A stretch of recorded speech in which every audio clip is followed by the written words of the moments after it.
Vale, bueno, pues buenas tardes a todos. Bienvenidos a una nueva sesión del Congreso ALEA JASTA-ES sobre juegos y técnicas gamificadas.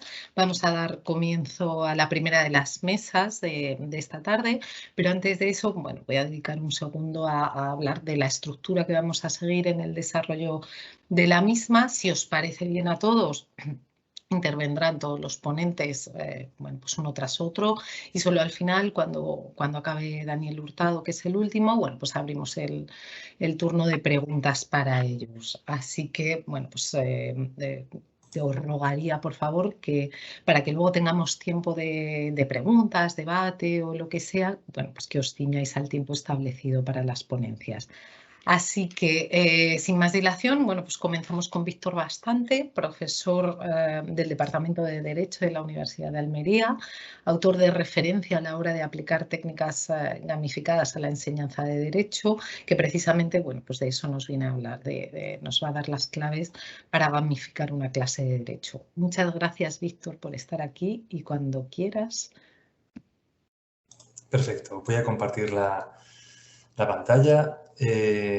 Bueno, antes de comenzar, daros las buenas tardes. Para mí es un absoluto placer poder participar en este segundo congreso sobre técnicas gamificadas. Quisiera mostrar mi más sincero agradecimiento al profesor Leandro Martínez Peñas por la invitación y por la oportunidad de aportar mi pequeño granito de arena sobre la gamificación. Dar las gracias a la profesora y a la moderadora por haber efectuado esta presentación. Es cierto que no soy un experto en gamificación, pero bueno, intentamos sobre todo mejorar en el tema de la innovación docente, pero le agradezco sus palabras. Bueno, para no dilatarme más, cuando el profesor Leandro Martínez Peñas me propuso la oportunidad de poder participar en el congreso, quise escoger un tema bastante clásico, pero sobre todo porque todavía a lo mejor la gamificación no ha penetrado de una forma masiva en la enseñanza de las ciencias jurídicas, y centrarlo sobre cuáles son las claves para que podamos gamificar una clase de Derecho. Bien, lo importante es que tenemos que saber qué se puede hacer, como adelantaré, como en este caso expondré a continuación, pero lo importante es que tenemos que observar qué del juego se puede pasar a ese resultado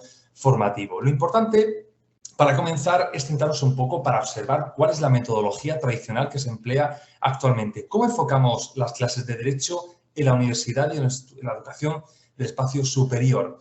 Es verdad que hacemos uso de las clases magistrales, llevamos a cabo resolución de casos prácticos, redacción de documentos jurídicos o de diversos formularios, también utilizamos el comentario de resoluciones judiciales, de vez en cuando hacemos algún tipo de roleplay en tema de juicios o de mediaciones, o bien, por ejemplo, búsqueda de sentencias, de normativa, presentación de portafolios, e incluso a lo mejor puede ser algo novedoso, dado esta metodología tradicional o la enseñanza tradicional, el comentario de noticias de prensa que puedan tener algún tipo de calado jurídico. Lo cierto es que esta es la metodología docente que tenemos en la enseñanza del derecho, y su exposición, y cuando hablamos de metodología tradicional, no implica que sea una metodología, una enseñanza desfasada o que no aporte resultados en cuanto a las competencias del alumnado. Pero eso sí, eso no implica que no tengamos la necesidad de poder llevar a cabo un nivel de innovación que pueda mejorar los resultados de nuestro alumnado o incluso cambiar esa pequeña rutina docente. Por ello, desde la Universidad de Almería y diverso profesorado en materia de Derecho, sobre todo comienzan a empezar a divulgar y a estudiar la posibilidad de poder aplicar la llamada gamificación en la enseñanza de las ciencias jurídicas. Como todo el mundo sabe, la gamificación es utilizar una serie de técnicas o elementos propios de los juegos en un espacio no lúdico, como puede ser el ámbito empresarial o el ámbito educativo. Y es cierto que se puede diferenciar del llamado aprendizaje basado en problemas o, por ejemplo, de los serious games, aunque es adecuado, sobre todo en esta charla, que hablemos de la gamificación en un concepto completamente amplio que aglutine esa metodología o incluso juegos completamente diseñados que se puedan aplicar a la enseñanza de las ciencias jurídicas. Como veremos a continuación, hay que utilizar una serie de elementos para poder crear este tipo de juegos, como puede ser sistema de puntos, niveles, tablas de clasificación, etcétera. Pero lo importante como docentes es que tenemos que saber y tenemos que observar que la gamificación como metodología, y de hecho así se ha probado por múltiples experiencias docentes a través de diferentes proyectos de innovación, es que es capaz de arrojar diferentes beneficios, como por ejemplo, potenciar la motivación, el compromiso, la atención del alumnado, reforzar la conducta y el ánimo de superación. Por su parte, a la hora de tener que alcanzar o conseguir una serie de objetivos, activar ese aprendizaje y participación, incluso la interiorización de conocimientos que se va a llevar a cabo de una forma mucho más activa, dado el mayor nivel de atención o de motivación. Es capaz de mejorar y enseñar habilidades y competencias, incluidas las del título de Derecho, estimular competencia sana, obtener la fidelización del alumno, que también es importante en cuanto al contenido que va a trabajar, o, por ejemplo, optimizar y recompensar al alumno, dándole algún tipo de porcentaje, una nota práctica, una nota teórica, o bien trabajar en equipo, resolver problemas o respetar las opiniones ajenas. Esos son algunos de los múltiples beneficios que tiene la gamificación. Pero claro, esto es todo a nivel teórico. Vemos el concepto, sabemos que hay que utilizar unos elementos, pero también tenemos en cuenta que hay unos beneficios, también una serie de desventajas o inconvenientes, aunque hay que, sobre todo, puntualizar esos beneficios a continuación para darnos cuenta de que esta metodología es viable en la enseñanza del derecho. La cuestión es, si el día de mañana yo como docente quiero implementar una dinámica gamificada en mi clase, ¿qué es lo que tengo que hacer o qué tipo de etapas tengo que llevar a cabo para que esta dinámica se pueda implementar de forma correcta?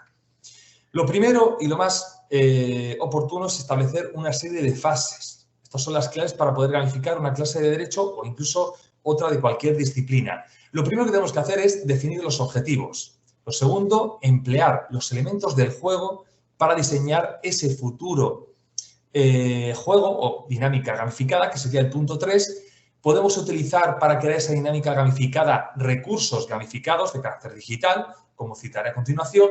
Y por último, una vez que tengamos esa práctica gamificada o esa actividad o esa dinámica como tal diseñada, la tenemos que implementar en el aula y ver cuál es la experiencia y el resultado haciendo un feedback con los alumnos. Dicho lo anterior y expuestas las diferentes etapas, nos centramos en el primer objetivo, definir objetivos. En este caso, lo importante va a ser que nosotros como docentes tenemos que seleccionar qué tipo de conocimientos y qué tipo de competencias queremos enseñarles a nuestros alumnos.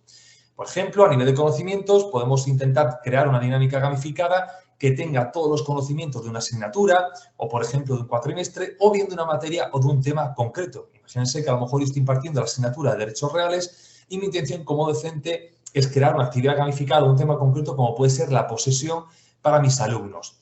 Otra cosa que tenemos que tener en cuenta es el tipo de competencias y habilidades que yo como docente quiero que mis alumnos puedan llegar a interiorizar con esa actividad gamificada. Y para ello podemos acudir a esas competencias que aparecen en los títulos de grado de Derecho, como puede ser la expresión oral, la resolución de casos prácticos, la conceptualización de términos jurídicos o, por ejemplo, la interpretación de la norma o el comentario de sentencias o de cierta legislación. Una vez que tengamos bien centrados los objetivos y, por otro lado, las competencias que queremos enseñar, lo siguiente es empezar a generar esa mente, intentar incentivar la creatividad, la imaginación para crear una actividad. Y para ello, antes de nada, tenemos que ver el tipo de alumnado que tenemos. Sobre todo, tenemos que observar al definir esos objetivos que dentro de esa clase donde vamos a implementar esa práctica gamificada vamos a tener alumnos de diferentes tipos. Tenemos los llamados asesinos que intentan sobre todo competir al máximo nivel para alcanzar el mayor resultado. En este caso son bastante competitivos, nunca mejor dicho, y les da igual cualquier cosa y ponen el ganar por encima de todo. Después tenemos los más ambiciosos, su objetivo es lograr una máxima puntuación también, obtener una serie de metas, pero no tienen ese carácter tan competitivo como puede ocurrir con los asesinos. Después tenemos los socializadores, cuya misión fundamental es intentar, sobre todo, gustar en el grupo, compartir los logros y tienden más a estar más a gusto, sobre todo con el chat, los foros o el llamado reconocimiento social. Y por último tenemos los llamados alumnos exploradores, que son aquellos que su objetivo principal es disfrutar la dinámica gamificada, intentar profundizar en el juego y en los conocimientos, descubrir aquello que se supone que es desconocido al implementar esa dinámica gamificada. Bien, estos son los tipos de alumnos. Es cierto que hay que tenerlo en cuenta porque en una clase podemos encontrar varios tipos de jugadores y, de hecho, cuando ustedes comiencen a aplicar esa actividad, se van a dar cuenta que tendrán alumnos muy competitivos, otros que lo único que tienen es a socializar o a trabajar en equipo y otros, por ejemplo, que lo que van a llevar a cabo es una actividad de explorar, de una mayor labor de inmersión en el juego en cuanto a ese descubrimiento de los contenidos y conocimientos que queremos trasladarles.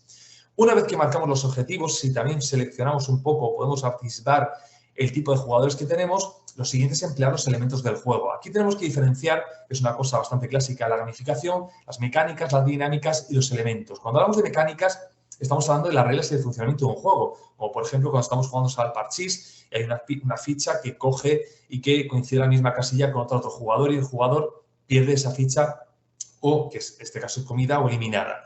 Esas serían las reglas de funcionamiento del juego. Después se encuentran las dinámicas. Las dinámicas hacen referencia a la motivación y al comportamiento del jugador. Cuando implementemos una práctica, una actividad gamificada, nos vamos a dar cuenta, sobre todo, de diferentes emociones que estamos despertando en el alumno. Competencia, colaboración, entusiasmo, alegría, ilusión. Por ejemplo, también puede ocurrir un poco de abatimiento, falta de atención, pero tenemos que ir viendo, sobre todo, cuál es ese comportamiento que están teniendo los jugadores durante todo el juego. Y aquí después viene lo más importante, que son los elementos. Si queremos llevar a cabo una actividad gamificada, lo que tenemos que hacer, sobre todo, es implementar o utilizar esos elementos propios del juego, que son los recursos que nos van a servir para diseñar o crear ese juego. Bien, ¿cuáles son esos elementos? Hay múltiples elementos como tal, pero mi intención es mostrarles cuáles son los más importantes. Tenemos los sistemas de puntos, niveles, emblemas, insignias, medallas, tablas de clasificación, etc. Me voy a parar de forma individual en cada uno de ellos un poco para mostrarles la importancia que puede llegar a tener en esta actividad gamificada. Si hablamos del sistema de puntos, realmente son valores numéricos que lo que van a hacer es que el jugador tenga un mayor nivel de competitividad porque puede incluso obtener posteriormente una recompensa y eso va a generar una mayor atención e incluso mayor motivación. Cuando hablamos de niveles, estamos hablando de pasar de forma satisfactoria una serie de estadios o de fases que tiene que ir completando el alumno para poder avanzar al siguiente nivel.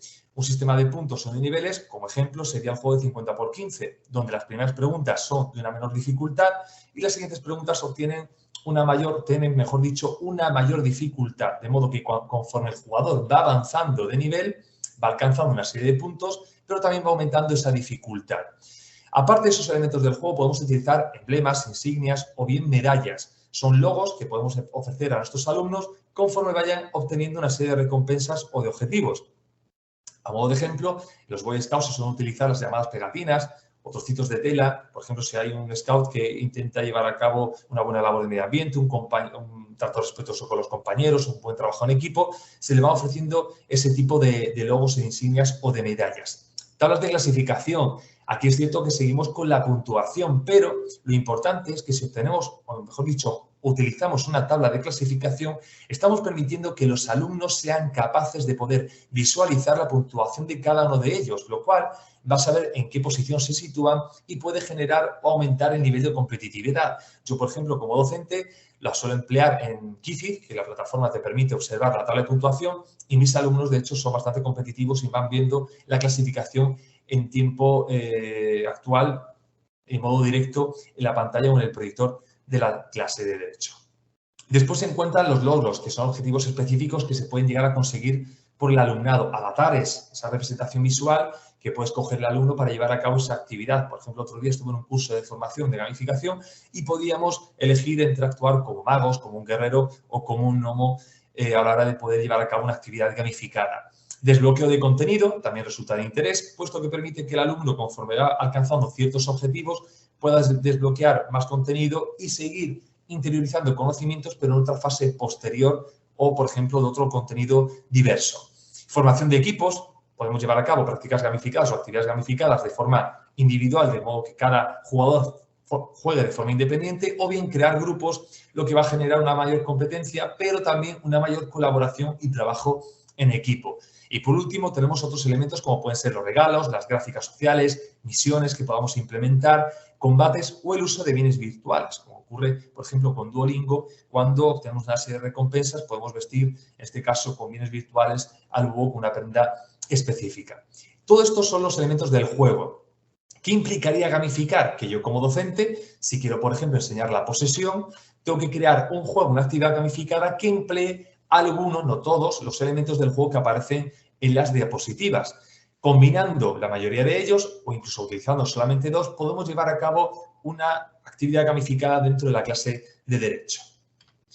La cuestión es, claro, todo esto es teoría. ¿Hay dificultad o resulta difícil implementar este tipo de actividades gamificadas? Aquí lo complicado es utilizar un poco la imaginación, pero como no solamente me hacen lo teórico, también les quiero mostrar una serie de juegos que yo he podido crear e implementar en mis clases para que puedan observar que es una realidad y que se pueden hacer sin ningún tipo de inconveniente. En este caso, hay 5 asignaturas. La primera asignatura es Introducción al Derecho Civil. ¿Cuál era mi objetivo como docente? Que mis alumnos conocieran la historia del derecho civil, desde la etapa del derecho romano hasta la actualidad. Yo no quería como docente acudir a la clase y darles una charla sobre la historia del derecho civil. Y lo que hice fue combinar la gamificación con el aula invertida. De modo que los alumnos tenían que ser los que me enseñaran a mí y los que me contaran el cuento o la historia del derecho civil. Ese juego se denomina El Trovador. Y en este caso hice una serie de equipos en clase, tenían que estudiarse la historia del derecho civil y cuando estuvieran en clase tenían que relatar por equipos la historia. Si un alumno no sabía continuar, tenía un punto negativo y si un alumno sabía continuar, su equipo obtenía un punto positivo. Y durante ese recorrido por la historia, yo como docente hacía una serie de preguntas express para ver los conocimientos que tenían cada uno de los equipos. Como dato de interés, el primer día de clase hubo un grupo que no estudió nada y de hecho la tabla de clasificación tenía puntos negativos, estaba por ejemplo a -10. De modo que al observar la tabla de clasificación, al día siguiente sí estudiaron la historia del derecho civil y fueron capaces de recomponerse como grupo en cuanto a la puntuación, lo cual aumentó la motivación del alumnado para estudiar la historia. Y de hecho, para mí, quedé maravillado de la cantidad de datos que habían recogido, incluso a la hora de preguntar fechas, como por ejemplo de las ordenanzas de Montalvo. También tenemos, por ejemplo, en la asignatura de Introducción al Derecho, la posibilidad de, en este caso, el objetivo de resolver cuestiones prácticas. Creé y diseñé el juego de Advisor, que se llama El Mejor Asesor. En este caso, configuré la clase en diferentes equipos, que eran asesorías jurídicas, y a través de un sistema de puntos y de preguntas podían robarse clientes que tenían ya fidelizados en su asesoría. En la asignatura de Obligaciones y Contratos tenemos, por ejemplo, tenía como objetivo que mis alumnos aprendieran a conceptualizar términos jurídicos. Me daba cuenta como docente que no sabían emplear palabras para definirme qué es un contrato, una obligación, otro tipo de institución en esa materia concreta.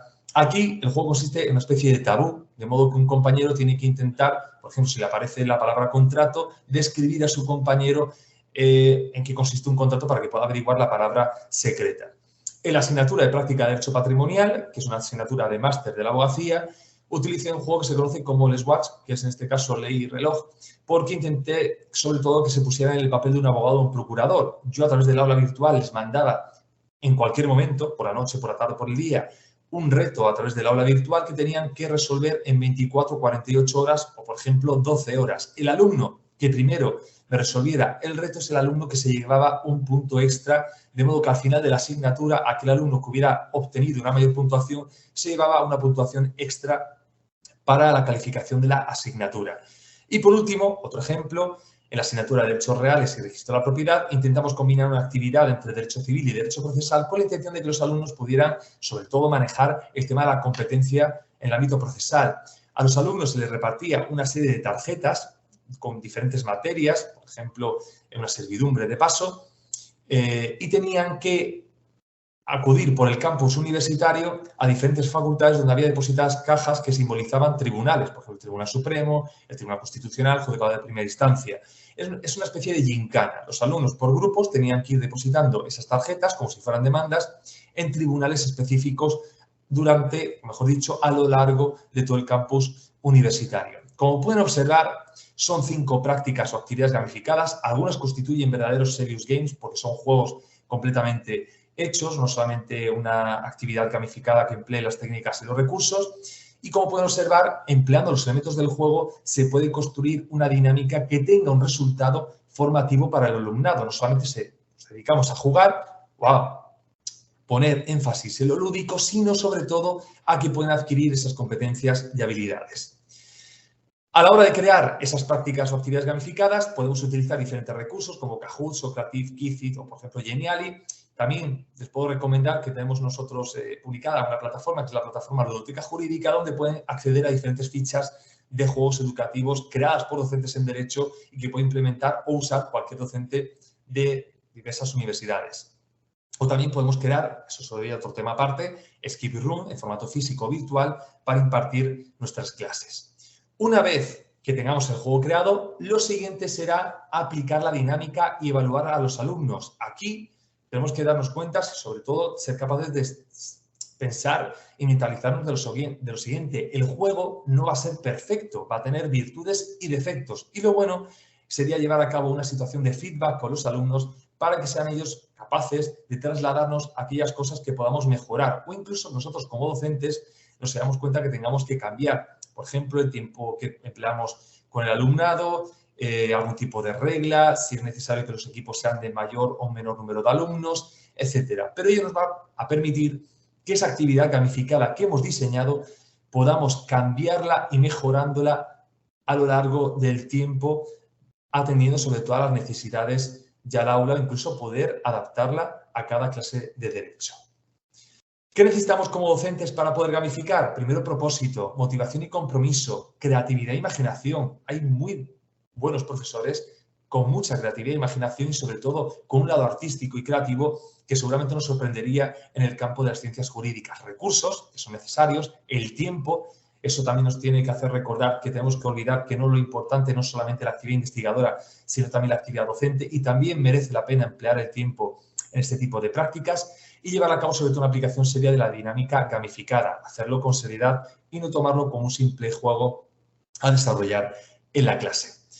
Para concluir, tenemos sobre todo que recordar que la enseñanza tradicional en el campo de las ciencias jurídicas sí es compatible y puede coexistir con la gamificación, no hay ningún problema, recordando siempre que la gamificación no es simplemente jugar, es aprender y adquirir competencias, pero empleando, usando los juegos, que tienen múltiples beneficios como la motivación y la atención, que ese desarrollo e implementación puede reportar múltiples beneficios a los estudiantes, que es posible y que se pueden aplicar en las aulas de derecho. No tenemos que caer en el error de que supone una situación de infantilizar a los alumnos, muy al contrario. Como decía en su momento Albert Einstein, jugar es la mayor forma de investigación que puede existir. Y por último, como conclusión, que la gamificación va a depender sobre todo de la actitud y del propósito del docente para querer implementar esta metodología en clase. Ya para finalizar, acabar y señalar que el resultado general en el ámbito docente, si utilizamos la gamificación, sobre todo un aumento del aprendizaje y de la motivación.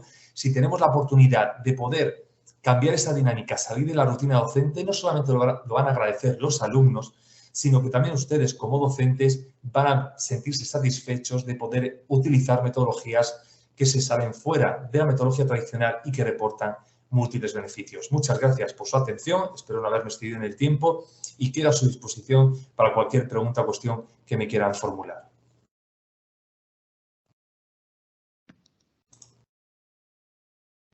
Perfecto, muchísimas gracias. Nada, gracias, Víctor, no te has excedido en el tiempo en absoluto y muchísimas gracias por tu intervención porque ha sido desde luego una guía práctica paso a paso de lo que hay que hacer para gamificar en una disciplina como es el derecho, que tiene quizá hay una perspectiva, una visión un tanto seria y yo creo que a veces no resulta fácil o, bueno, hay una barrera mental respecto a gamificar en ella. Muchísimas gracias. Continuamos con la segunda ponencia, en este caso corre a cargo de Rodrigo García Carmona, que ya es un veterano en este evento, es profesor de la Universidad CEU San Pablo en el Departamento de Tecnologías de la Información, es miembro de un grupo de investigación sobre ingeniería biomédica, es conocido diseñador de juegos y además es una de las cabezas visibles de la editorial Other Selves. Esta tarde nos va a hablar de realidad virtual para el aprendizaje de la física. Cuando quieras, Rodrigo, tienes la palabra. Muchas gracias. ¿Me confirmáis que podéis ver la presentación? Sí, perfectamente. Muchas gracias. Bueno, pues en primer lugar, dar las gracias pues, a Manuel por moderar esta mesa, a Leandro por la invitación y por la organización del evento y a todo el resto de personas, como puede ser, por ejemplo, Erika, que también han colaborado en la realización de este evento. Que, como bien decían ahora mismo el anterior ponente, a veces parece que se pone mucho más peso en la investigación que en la docencia y bueno, aquí al menos podemos juntar estas dos cosas en lo mismo.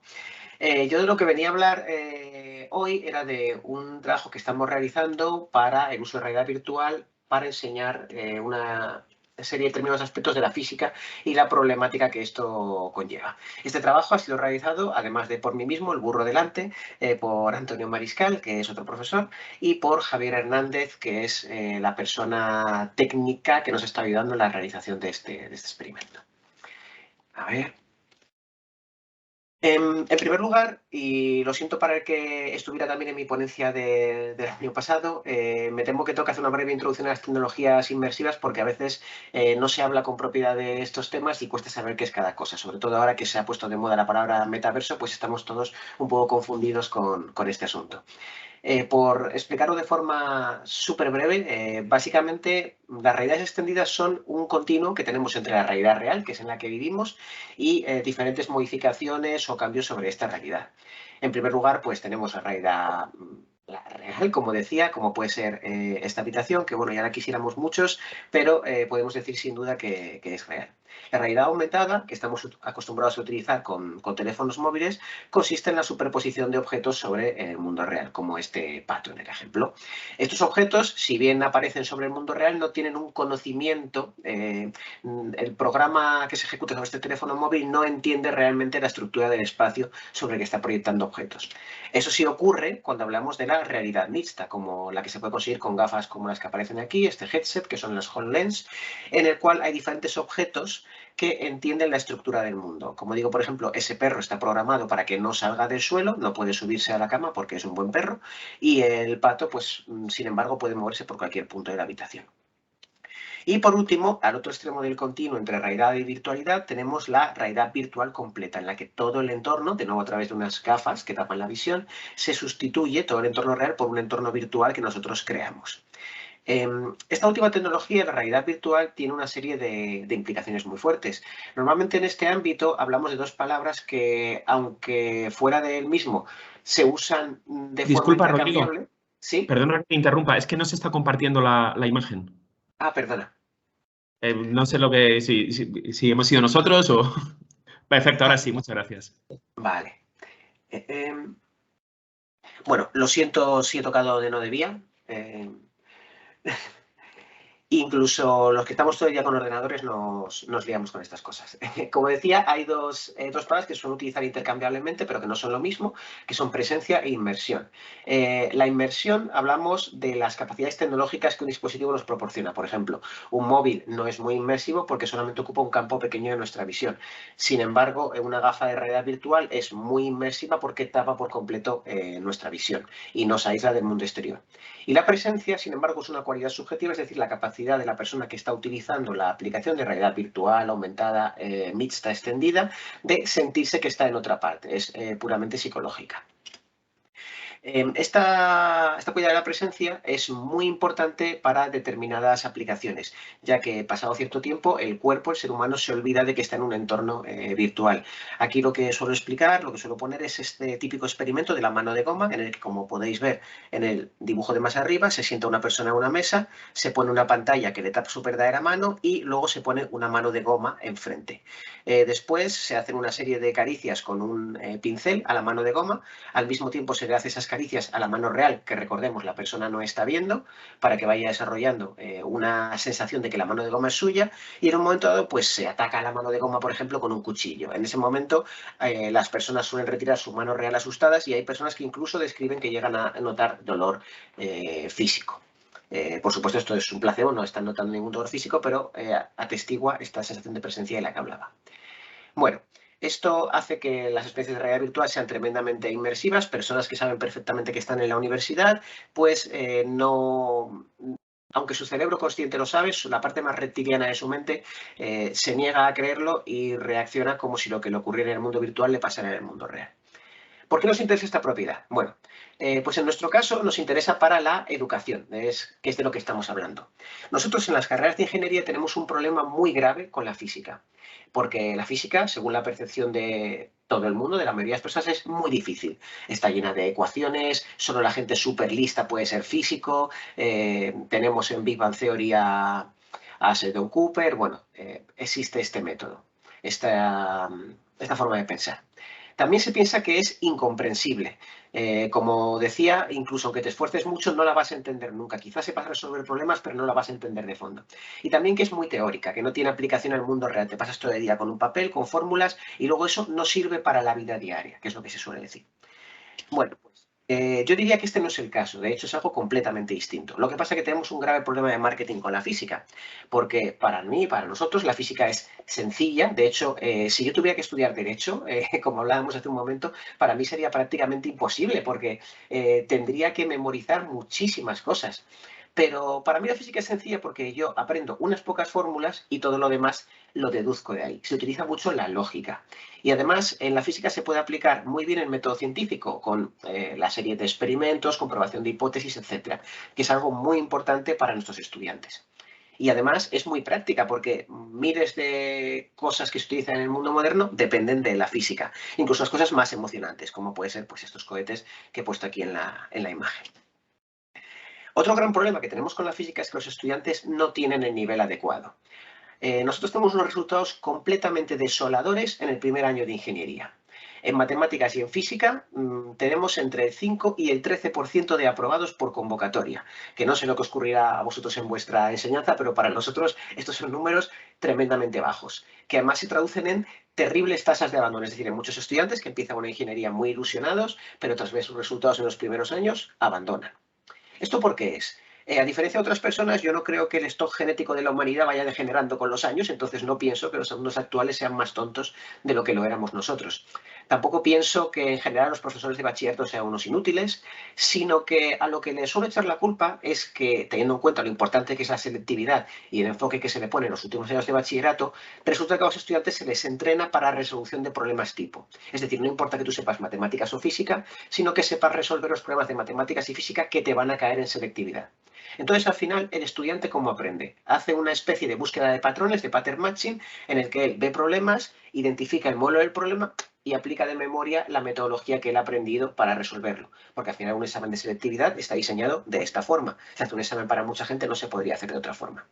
Y la realidad es que la física no es así. La física es una serie de caja de herramientas, una serie de técnicas que podemos utilizar para resolver muchos problemas distintos.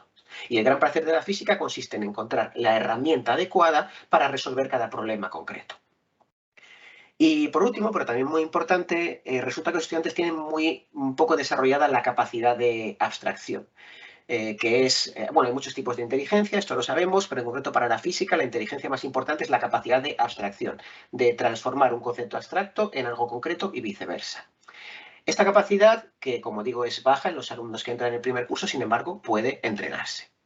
Entonces, para resolver estos problemas, ¿cuál es nuestra propuesta? Bueno, nosotros queremos utilizar la realidad virtual y las ventajas que esta nos proporciona para enseñar física.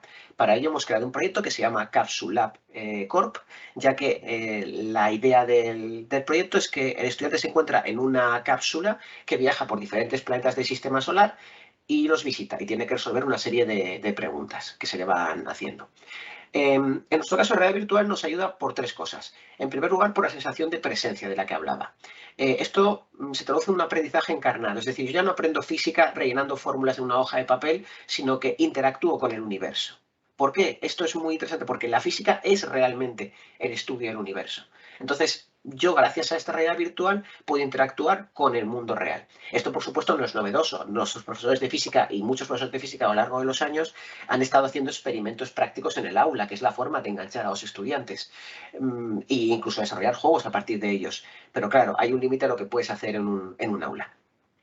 Además, la realidad virtual nos permite interactuar con el propio cuerpo, ser yo la persona que hace los experimentos, en vez de ser otra persona la que los hace. Nosotros en laboratorios de física hay determinados experimentos que no podemos dejar a un estudiante que los haga, porque como los haga mal, podrían pasar cosas terribles, podría haber daños a las personas, etc. Esto permite al usuario, al estudiante, desarrollar su capacidad para aplicar el método científico. Y además, como es un entorno simulado, podemos crear un entorno que sería imposible en el mundo real, que nos inspire de otra forma, viajando en este caso por el espacio. Entonces, ¿qué es lo que proponemos? Una situación ficticia en la que le mandan al estudiante en una cápsula a hacer una serie de experimentos por todo el sistema solar. Esta cápsula está equipada con una serie de objetos con los que hacer experimentos, unos instrumentos, unos cuadernos en los que anotar las respuestas y una serie de ordenadores que hacen ciertos cálculos. Al final, lo que queremos es que sea el propio estudiante el que decida qué herramienta utilizar para encontrar respuesta a cada una de las preguntas que se le hace. Se nos ocurrieron muchas preguntas, pero tampoco podemos hacerlas todas de primeras, de hecho, porque este tipo de desarrollos de realidad virtual conllevan un gasto de recursos humanos, de desarrolladores y artistas, importante. Entonces, lo que sí nos centramos, sin embargo, y es para cambiar un poco, en hacer entornos muy realistas y muy emocionantes, aunque pequeños. Normalmente, en experiencias de realidad virtual previas, lo que hacíamos eran entornos grandes. Aquí hemos elegido una cápsula específicamente para crear un entorno pequeño, pero como digo, con un nivel de realismo gráfico grande. Porque a veces hay estudiantes que nos dicen, bueno, estos videojuegos que nos ponéis en clase están muy bien, pero no se parecen nada en calidad a los videojuegos que yo tengo en mi casa, en la PlayStation, en la Xbox o en lo que sea. Entonces, decidimos dedicar recursos a la parte gráfica. Como podéis ver, yo creo que ha quedado bastante aparente. Como digo, aquí tenemos una cápsula con la que se puede interactuar con un estilo así retrofuturista de los años 80, en la que se simula un sistema solar. Esta cápsula está viajando por el sistema solar y además el estudiante puede en cualquier momento sacar un sistema solar y ver cómo los planetas y otros cuerpos celestes giran alrededor de él. Puede acercarse a cada uno de ellos, verlo en detalle, como en este caso es la Tierra o Marte. Las propiedades de estos planetas se simulan a nivel de físicas. Ahora veremos por qué esto es importante. Y en un momento dado, esta cápsula se perderá o viajará a puntos aleatorios del sistema solar que el estudiante no conoce y el estudiante tendrá que utilizar experimentos de física para intentar descubrir en qué planeta del sistema solar se encuentra o en qué otro cuerpo celeste, porque también hay sorpresas en este aspecto. Entonces también proporcionamos una serie de herramientas que permiten trabajar con diferentes objetos, lanzarlos, pesarlos, medirlos, etc. Como veis, realmente es un entorno muy pequeño. Es decir, no es más que una habitación, pero hemos puesto, como decía, esfuerzo en que esta habitación sea llamativa e interesante para los estudiantes. Entonces, ¿qué serie de experimentos hemos propuesto? Bueno, en primer lugar, le hacemos al estudiante la pregunta, averigua en qué planeta estás. Las ventanas de la cápsula están cerradas y tiene que pensar qué experimentos físicos puede hacer para averiguar en qué planeta está. La mayoría de los estudiantes lo primero que pensará es en calcular la fuerza de la gravedad, ya que es distinta en cada planeta. Entonces, a su alrededor tiene varios objetos que puede lanzar en una sala que se supone que está al vacío. Él está con su traje de astronauta. Cuando estamos en el vacío, todos los objetos caen a la misma velocidad. Esto es algo que el estudiante rápidamente verá. Y midiendo desde una altura concreta, con un cronómetro y aplicando una fórmula que aparece ahí, que bueno, el estudiante tendrá que trabajar con ella, podrá anotar una serie de datos. Estos datos, por supuesto, tendrán una serie de errores de medida, ya que el estudiante, utilizando el cronómetro, no va a hacerlo de forma perfecta. A base de anotar en una hoja de cálculo virtual estas diferentes medidas, intentar eliminar el error y compararla con la biblioteca de planetas para intentar descubrir en qué planeta se encuentra. En qué planeta, luna o otro cuerpo celeste. Otra forma de responder a esta pregunta es a través de la energía recibida por el Sol, porque, por ejemplo, hay varias lunas de gigantes gaseosos, como puede ser Júpiter, Saturno, etcétera, que tienen gravedades similares, o incluso planetas en los que con la capacidad del alumno de medir tampoco puede afinar mucho la fuerza de la gravedad.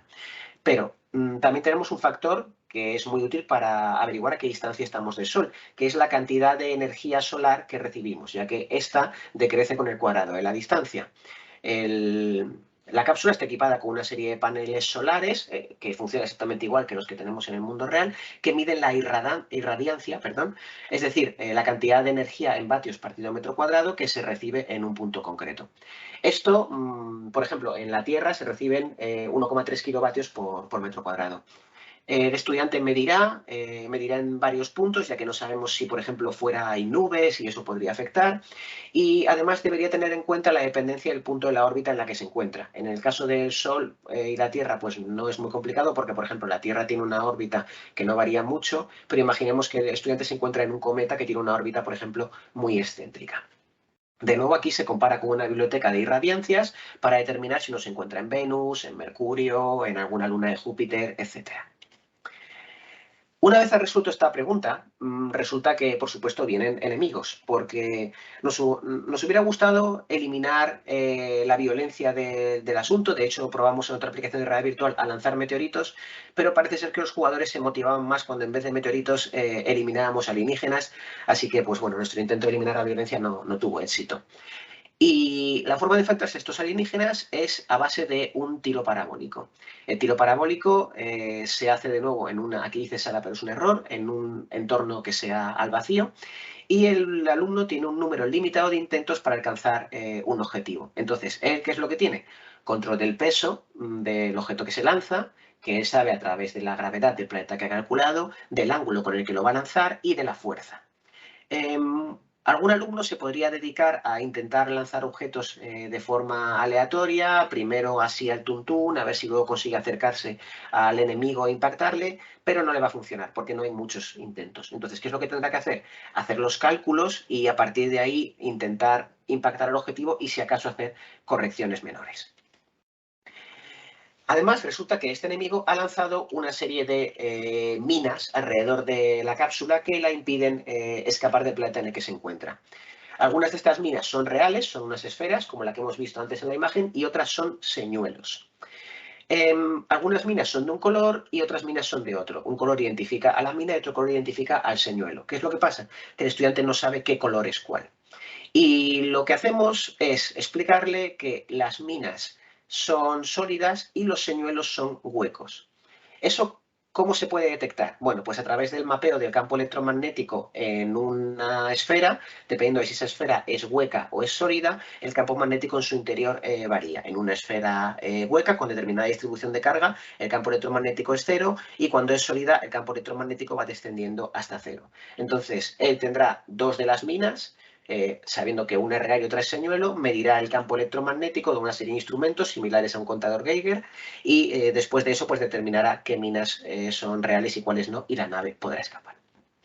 Esto es lo que tenemos planeado y estamos en fase de desarrollo. Aquí nos hemos encontrado una serie de problemas bastante importantes. Bueno, en primer lugar, explicar que para desarrollar una aplicación de realidad virtual se utilizan mayormente dos entornos, que son Unity y Unreal Engine. Hay más, pero esos son los dos más importantes y también los dos que más fáciles y asequibles son para proyectos que sean pequeños y no grandes videojuegos AAA. En este caso nos decantamos para Unreal Engine porque aunque es un poco más difícil de utilizar que Unity, sí que permite una calidad gráfica más elevada, que era un poco lo que queríamos potenciar también en este proyecto. Todos los motores gráficos, todos los motores de videojuegos se componen de dos elementos, un motor gráfico y un motor de físicas. Aquí es importante explicar la diferencia entre ambos. El motor gráfico se centra en mostrar lo que el jugador, en este caso lo que la persona, el estudiante, está viendo. Y es lo que nosotros entendemos que se supone que hace un videojuego. De hecho, se suele hablar de Unreal Engine y de Unity como motores gráficos, aunque esto no es completamente cierto. El motor gráfico utiliza una serie de trucos para poder mostrar muchos elementos visuales de la mayor calidad posible sin que estos estén realmente modelados o detallados en su comportamiento. Aquí se utilizan, como digo, muchos trucos. Por ejemplo, algo que parece que tiene muchas dimensiones realmente es plano y tiene texturas. Hay muchos objetos que no son interactivos, etc. Y además el motor gráfico lo que tiene es que solo debe preocuparse de dibujar aquello que el usuario ve. Además del motor gráfico, tenemos el motor de físicas. El motor de físicas lo que se encarga es simular el comportamiento de los objetos del entorno, como ocurre en esta imagen que he puesto, en la que pues, se tiran unas pelotas al suelo y esas pelotas tienen que caer en una superficie en función de las curvas de esa superficie. El motor de físicas es complicado por dos razones. Primero, porque con las físicas no se pueden hacer muchos trucos. Es decir, si un objeto tiene que comportarse de cierta forma, tiene que ser un objeto, tiene que ser una esfera. Cuando en un videojuego vemos 500 esferas, pero no son interactuables, realmente eso consume muy pocos recursos. Sin embargo, si vemos 500 esferas y todas son interactuables, eso consume muchísimos recursos, porque hay que hacer muchos cálculos matemáticos sobre cómo se mueven esas esferas. Y además, el motor de físicas tiene que trabajar también con los objetos que no se ven. Si yo, por ejemplo, estoy hablando del motor gráfico y estoy mirando hacia adelante y tengo un objeto detrás, ese objeto detrás no tiene que dibujarse, no tiene que renderizarse, que es la palabra que usamos. Sin embargo, si yo tiro una pelota hacia atrás y atrás hay un muro, esa pelota debería rebotar incluso aunque yo no la mire, Por tanto, el motor de físicas tiene que tener en cuenta los objetos del entorno que no están siendo dibujados. ¿Eso qué hace? Que sea un proceso computacionalmente muy caro. Y esto hace también que los entornos de desarrollo comerciales como Unity y Unreal Engine tengan un motor de física simplificado. Algo que descubrimos cuando nos pusimos con este proyecto y nos dimos cuenta de que las físicas que este sistema simulaba no valían para nuestros experimentos de física, que buscan simular el mundo real. Por ejemplo, se usaban masas puntuales en vez de con una forma determinada, la inercia estaba abstraída, una serie de cosas que hizo que tuviéramos que hacer una programación adicional muy cara en recursos. Cuando digo cara en recursos, me refiero a cara en recursos humanos, no en recursos de computación, ¿vale? Esto es lo que tenemos hecho. ¿Qué queremos hacer con esto en el futuro? Bueno, pues queremos añadir más experimentos. Este experimento, por ejemplo, es muy importante porque además forma parte del temario de la física del primer año, es el del momento de inercia. Pero ¿qué es lo que pasa? Que, como comentaba antes, la inercia no estaba correctamente programada en el motor Unreal Engine, ni en Unity tampoco. Aquí el objetivo del estudiante es comparar la velocidad a la que caen varios objetos por una superficie, por ejemplo, un cilindro, una esfera o un disco, como en este caso. Entonces, hay diferentes ecuaciones en las que se puede despejar porque el momento de inercia es distinto, por ejemplo, en un cilindro que en una esfera. En una esfera es menor, entonces la esfera va a bajar más rápido por la pendiente de lo que va a hacer el cilindro. De nuevo, aquí tenemos una altura conocida, hay una medida del tiempo y con esto se busca que el estudiante elimine el error y obtenga ciertos parámetros. Aquí también tenemos un problema a nivel de gamificación, y es que en algunos casos nos cuesta encontrar objetivos dentro del mundo del juego que se correspondan con estos experimentos. Lo de calcular la gravedad pues está muy bien porque me permite saber en qué planeta estoy. El lanzamiento de objetos es perfecto para atacar enemigos, pero el momento de inercia es más complicado encontrar una función dentro del juego en la que case. Por supuesto, siempre podemos decirle al alumno, tienes que calcular esto porque es el problema que te pedimos y lo tienes que hacer, como si fuera un laboratorio de física, pero ahí se pierde parte de la gamificación, que para mí es muy importante en este tipo de proyectos, porque la forma inicial de atacar un proyecto de gamificación suele ser pues ponerle puntuaciones, ponerle logros, etc. Y la forma más complicada, aunque también diré que en algunos casos probablemente sea innecesaria, consiste en encontrar un razonamiento dentro de la lógica del juego que estamos haciendo a que el individuo haga ciertas cosas. Y bueno, si esto es complicado en física, pues no me quiero imaginar, pues como por ejemplo en derecho, lo complicadísimo que tiene que ser salirse uno de ese ámbito. Así que, pues al menos tengo un poco de suerte en este aspecto. También está el momento angular, que es del péndulo. En este caso, pues hay que calcular la gravedad, pero usando un péndulo en vez de usando la caída de un objeto. Esta fórmula es ligeramente más complicada, hay que hacer una serie de derivaciones, en algunos casos ecuaciones diferenciales. Y bueno, esto, de nuevo, nos encontramos con el problema de que esto lo probamos en un examen de papel y lápiz con un alumno, que si teníamos que pedir de que calculara la gravedad de un cuerpo celeste, pues nunca usaba el momento angular porque es una forma mucho más complicada de hacerlo que simplemente tirando un objeto al suelo. Así que aquí nos encontramos con que la gran habilidad del estudiante para encontrar la solución más fácil a un problema, que en el fondo también es lo que queríamos, pues hizo que nunca llegara a adquirir este conocimiento porque no lo necesitaba para resolver el problema. Ahora es cuando empiezo a entender por qué los profesores que hacen los exámenes de selectividad ponen determinados problemas, porque si no, el alumno los esquiva.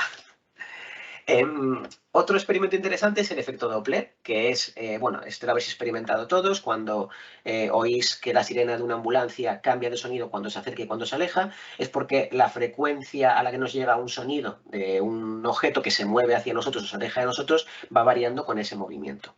Aquí teníamos el problema de que en el espacio no hay sonido, aunque en algunos planetas sí. Dicho esto, pusimos sonido en el espacio y a nadie le importó, como tampoco le ocurre con Star Wars, pero a nosotros como profesores de física sí que nos importó un poco que el alumno empezara a pensar que sí había sonido en el espacio.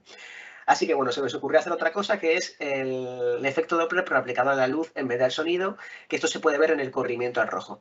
El corrimiento al rojo es un efecto cósmico que consiste en que la luz que nos llega de las estrellas lejanas no es exactamente la luz que emitieron estas estrellas, sino que va desplazándose a otras frecuencias en función de si esa estrella se aleja de nosotros o se acerca a nosotros. Esto se utiliza muchísimo en astronomía para calcular los movimientos de cuerpos celestes. Aquí a la derecha lo que veis es un diagrama en el que se ve el espectro de emisión, o mejor dicho, en este caso es el espectro de bloqueo, ya que lo importante son las líneas negras. Los colores que no se han emitido, ¿vale? Estos son colores falsos, no son colores del espectro visual, y estos colores se desplazan hacia arriba. ¿Por qué? Porque el cuerpo que los bloquea, en este caso, se está alejando. Bueno, pues el estudiante coge una estrella del firmamento, que para eso está en el espacio, analiza la luz que emite esa estrella, la compara con el catálogo de cuerpos celestes, la luz que emitiría ese tipo de estrella, y puede calcular si la estrella se está alejando o acercando. Esto resultó especialmente interesante a unos estudiantes que daba la casualidad que estaban en el club de astronomía, con lo cual al menos conseguimos motivar su interés. Luego llegó un momento en el que nos planteamos hacer problemas más complicados. En estos problemas complicados, lo que ocurre es que en la vida real en física no se resuelven con lápiz y papel, sino que se suelen hacer programas informáticos que los resuelven. Con lo cual teníamos que el estudiante tenía que programar dentro de realidad virtual. Y utilizar un teclado virtual dentro de estos entornos era muy complicado, entonces no se les esperaba. Así que lo que hemos pensado, que todavía no hemos implementado, es crear una serie de bloques de código que el alumno no tiene que programar, pero sí que reordenar. Parecido a un sistema que seguro con el que muchos estáis familiarizados, que se llama Scratch, que aparece aquí en esta imagen, que permite a los niños aprender a programar por primera vez, moviendo bloques y encajándolos unos con otros. Veis que estos bloques tienen unas piedrecitas aquí, como si fueran legos, que permiten encajarse unos con otros. Pues aquí proporcionaríamos un subconjunto de operaciones matemáticas ya hechas que los diferentes estudiantes encajarían hasta intentar conseguir el programa que resuelve la ecuación en la que ellos están interesados.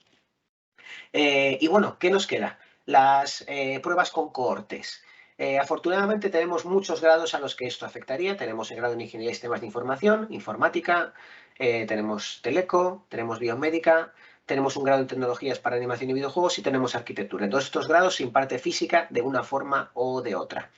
Nosotros somos una universidad privada, por lo tanto tenemos grupos más bien pequeños. Entonces esto nos hace la vida muy fácil para unas cosas, pero nos dificulta poder llevar experimentos con muchos estudiantes. Pero gracias a que tenemos 5 grados, creo que por fin podemos tener nuestro gran sueño, que es tener grupo de control. Porque claro, en el momento en el que tú empiezas a decir, tenemos una cosa con realidad virtual a la que podéis ir en vez de ir a clase, pues ya por supuesto viene todo el mundo. Ahora lo haríamos además de ir a clase, y estableceríamos un grupo de control. Aunque todavía tenemos que solucionar el problema de que en nuestra experiencia, cuando algo es fuera de horario de clase, aunque sea entretenido, son los mejores estudiantes los que tienden a ir a ello. Es decir, si tú haces unos juegos opcionales y los haces en clase, pues bueno, pero si los haces fuera de clase, estos juegos te van a dar buen rendimiento. ¿Por qué? Porque solo van a ir los estudiantes buenos, que son los que hacen cosas fuera de clase. Aquí lo que mediremos será primera parte de la satisfacción con cuestionarios de usabilidad. Utilizaremos el System Usability Scale, que es el típico para estos casos, e intentaremos medir los resultados académicos. Esto, por supuesto, en un año no se hará. Necesitaremos más años porque tenemos, como digo, pocos alumnos como para que esto sea estadísticamente relevante. Y bueno, esto es todo lo que quería comentar. Espero no haberme extendido mucho. Muchísimas gracias por vuestra paciencia y perdón por el problema técnico anterior.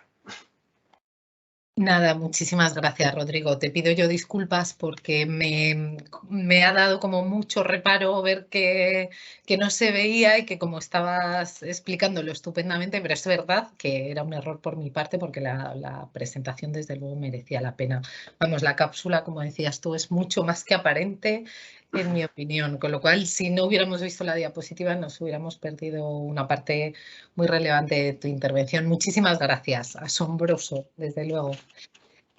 Bueno, pues acabamos, pasamos bueno, pues a la última intervención. En este caso la ponencia la dará también otro veterano, Daniel Hurtado, de la Universidad de Lleida, que está especializado en el uso de la gamificación con fines docentes y divulgativos. Es un campo en el que tiene una amplia trayectoria y hoy nos va a hablar de la gamificación aplicada al turismo. Cuando quieras, Daniel. Pues muchas gracias, Manuela. Y bueno, al igual que han dicho los otros compañeros, pues agradeceros a Leandro y a todas las personas que estáis en la organización por hacer este congreso. Creo que es muy importante y muy necesario que se hagan congresos sobre esta temática, que nos encontremos, que compartamos ideas e impresiones.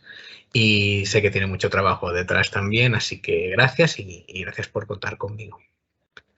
Voy a compartiros la presentación, a ver si me ¿Me confirmáis que la veis correctamente? ¿Sí? Perfecto.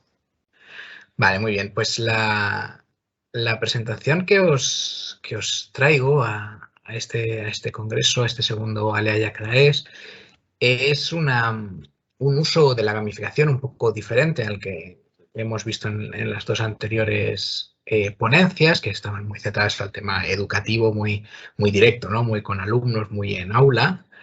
En este caso vamos a ver otra utilidad de las múltiples que tiene la gamificación para transformar, ¿no? procesos y la forma de relacionarse las personas con diferentes contenidos, y en este caso lo que vamos a ver es cómo puede aplicarse al turismo, cómo podemos utilizarla como una herramienta para fomentar el turismo, para fomentar que la gente visite determinados espacios de la ciudad o determinadas ciudades, sirviéndonos de los elementos del juego.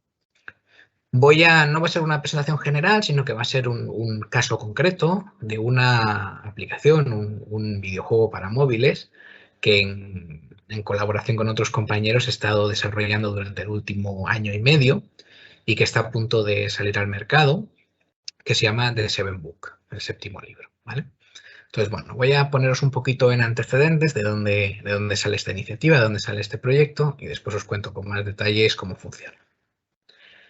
Lo primero es decir que Seven Book forma parte de un proyecto europeo, de una convocatoria que surgió a finales del 2020, que se llama MedGames, que está organizado y financiado por diferentes organismos de la Unión Europea y que tiene como objetivo la gamificación de experiencias turísticas, ¿no? Para conseguir, pues como dice el acrónimo, ¿no? Conseguir experiencias memorables relacionadas con el turismo. Este es un proyecto que abarcaba 4 países de la Unión Europea: el Líbano, Jordania, España e Italia. Y en cada país pues estaba vinculado con un destino turístico concreto, ¿no? Y se buscaban experiencias de gamificación, ¿no? que fomentaran el turismo en ese sitio en concreto. En el caso de España, la localidad vinculada con este proyecto era Vilanova i la Geltrú, que es una localidad de la provincia de Barcelona, una localidad de costa. Y lo que pedían era, pues, eso, ¿no? Una propuesta para dinamizar el turismo en ese lugar, sobre todo fuera de lo que es la temporada buena, ¿no? Porque al ser un destino costero, pues todo lo que es el verano, todo lo que es la temporada de playa, pues tienen mucho turismo, pero buscaban algunas propuestas que pudieran traer turistas de otro tipo y también turistas fuera de temporada, ¿no? Que buscaran un tipo de actividades diferentes. Vale. Se realizó para buscar estas propuestas, se realizó un hackathon los días 20 y 21 de noviembre del año 2020. Este era el segundo hackathon que se realizaba, se hizo como en 2 partes. Recordad que estamos en contexto de pandemia, se hizo todo online, todo digital. Y lo que hicieron fue reunirnos a diferentes candidatos que habíamos presentado propuestas y hacer unas sesiones de trabajo conjunto en las que acabáramos de desarrollar esas propuestas, de presentarlas, ¿no? De hacer un pitching delante de, pues, las personalidades de la ciudad, ¿no? Del ayuntamiento, los partners que organizaban desde la parte de Vilanova todo el proyecto, etcétera, para ver cuáles eran las elegidas, ¿no? En este proyecto se admitían propuestas tanto que fueran analógicas, juegos de calle, juegos de mesa, gincanas, escape rooms, etcétera, como de contenido digital. Entonces, en el hackathon que nosotros participamos, pues se seleccionaron 2 analógicas y una digital, y la propuesta digital que fue seleccionada pues fue la que presentábamos nosotros, que era The Seven.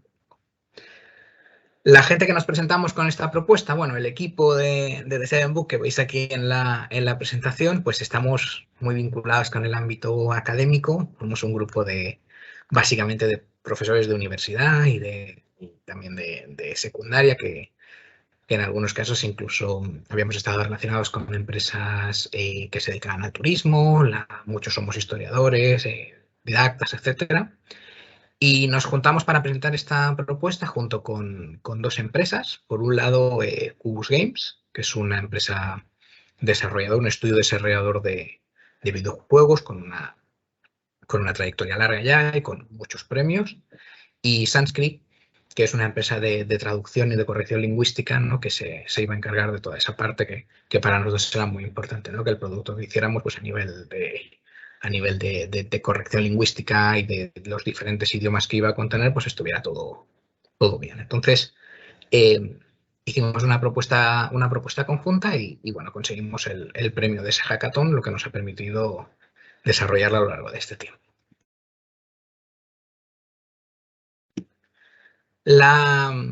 Por parte de la organización, digamos, por parte de la ciudad, nos daban un marco argumental que estaba prefijado y que era como un requisito, ¿no? Que las diferentes propuestas que presentáramos tenían que estar dentro, ¿no? de ese paraguas, de esa estructura que ellos habían creado para este proyecto en concreto.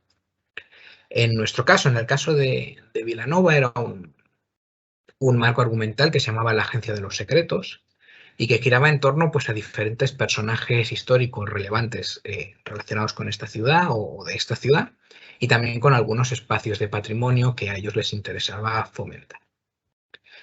Sobre todo, la figura principal alrededor de la que giraba toda la narrativa, que como os digo nos vino prefijada, es Víctor Balaguer, que es un personaje de finales del siglo XIX, muy relevante en la historia de Vilanova, pero también de España. Fue ministro de ultramar, de hecho, y era bueno, un político y un intelectual destacado de esa época, que en Vilanova tiene un museo, una biblioteca museo con su nombre, ¿no? Que fundó él mismo. Hay una cuestión, bueno, de este personaje se dice que pertenecía a los masones, ¿no? Que era masón y tal, por lo cual es una figura a nivel narrativo, esto nos parece muy interesante, ¿no? Rodeada de misterio, con todo este tema sociedades secretas, etcétera. Y hay una historia que es real, que es verídica con respecto a su muerte, que es que él dejó escrito que en el momento que muriera había una caja que él había dejado con instrucciones de que tenían que pasar 50 años después de su muerte para que esa caja se abriera, fuera desvelado el contenido, ¿no? Este deseo de Víctor Balaguer pues se cumplió y cuando pasados estos 50 años se abrió esta caja, lo que encontraron dentro de esta caja fueron 6 libros en los cuales él había relatado sus memorias, ¿no? su biografía, y un 7º libro que estaba completamente en blanco, ¿vale? Lo cual, desde ese momento, pues siempre ha supuesto un misterio, ¿no? Entonces, nosotros recogimos la idea de este 7º libro, ¿no? Y alrededor de eso es como construimos la narrativa y la historia de nuestra propuesta. Como sabemos, como ha dicho Víctor antes en su exposición, pues si hablamos de gamificación nos estamos refiriendo a la utilización de elementos de juego, ¿no? Y de técnicas de diseño de juegos en contextos no lúdicos. En este caso, nuestro contexto no lúdico era muy claro, ¿no? Era el mundo del turismo, era la ciudad de Vilanova, sus personajes, sus espacios de patrimonio, y lo que teníamos que hacer era convertir toda esa riqueza, ¿no? Cultural, patrimonial, en un juego a través de eso, ¿no? De elementos de juego para conseguir un objetivo. Él también lo ha dicho antes, ¿no? Lo importante es empezar con el objetivo. En nuestro caso, el objetivo era, pues, crear una actividad que fuera atrayente, ¿no? Atractiva, para que personas de diferentes partes del mundo pues quisieran visitar Vilanova, ¿no? Con lo cual era muy importante atraerlas y traerlas físicamente al espacio por motivos que ahora veréis. Muy bien, entonces, ¿en qué se basa nuestra propuesta? Nosotros presentamos a ese hackathon un gamebook, ¿vale? Que fuera para teléfonos móviles. O sea, es un juego que funciona en teléfonos móviles. Se descarga de una tienda de aplicaciones, se instala y se juega como cualquier otro juego de móviles. ¿A qué me refiero con un gamebook? Pues un gamebook es un libro juego, ¿no? Seguro que pues casi todos los que estamos aquí estamos familiarizados con ese término, ¿no? Son esos libros que tienen una narrativa en la que en determinados momentos se te pide que tomes decisiones o que resuelvas alguna pequeña pregunta, algún pequeño enigma, incluso puede que utilices algunos puntos, algún tipo de ficha de personaje, ¿no? Puntos de vida, etcétera, para ir progresando en la historia. Es un juego que es más que una narración pasiva, ¿no? Que vivimos como simple lector, como simple espectador, y que tiene un punto interactivo, participativo por parte del por parte del jugador. Entonces queríamos traspasar eso a las nuevas tecnologías, a lo digital, hacer una aplicación de móvil que funcionase así. La empresa con la que estábamos trabajando, Cubus Games, ya tenía experiencia en desarrollar este tipo de juegos, ya tienen diferentes gamebooks en el mercado con mucho éxito, entonces lo planteamos de esa manera. Nos inspiramos en cosas que a nosotros nos gustan, como por ejemplo los juegos de rol, de investigación, de aventura, ¿no? Todo el ambiente lovecraftiano, etcétera. Y también videojuegos que conocíamos y que se basan mucho en la narrativa, como son los de Wolf Among Us, ¿no? Todos los Walking Dead, todos los del estudio Telltale. Y queríamos incorporar pues algunos típicos enigmas, ¿no? de escape room, aprovechando pues el tirón y la fama, ¿no? que ese tipo de actividades tienen hoy en día entre el público general, para también atraerlo, ¿no? Combinar todos esos elementos y crear algo que fuera interesante. Nos salió una historia de detectives, una historia como de género noir, pulp, aprovechando también todo este misterio, ¿no? de los masones, etcétera, ¿no? de un tesoro perdido, un museo, etcétera. Y creamos una historia pues de ese estilo, ¿no? en el que el o la protagonista, porque podemos escoger género, es un detective que pertenece a esta agencia de los secretos y que le han encargado la misión de, a raíz de unas nuevas pistas que han aparecido, ¿no? de encontrar este séptimo libro perdido, ¿no? Porque se parte de la premisa de que ese libro en blanco que se encontró en la caja de Víctor Balaguer no era el auténtico séptimo libro. El auténtico séptimo libro estaba escrito, guardaba un secreto muy importante, pero antes de que la caja se abriera alguien lo robó y lo sustituyó por uno en blanco. Entonces lo que estamos haciendo en esta aventura es buscar el auténtico séptimo libro que está perdido. Bueno, pues con esta premisa, como os digo, ganamos el premio de ese hackathon, entonces empezamos a trabajar en ello.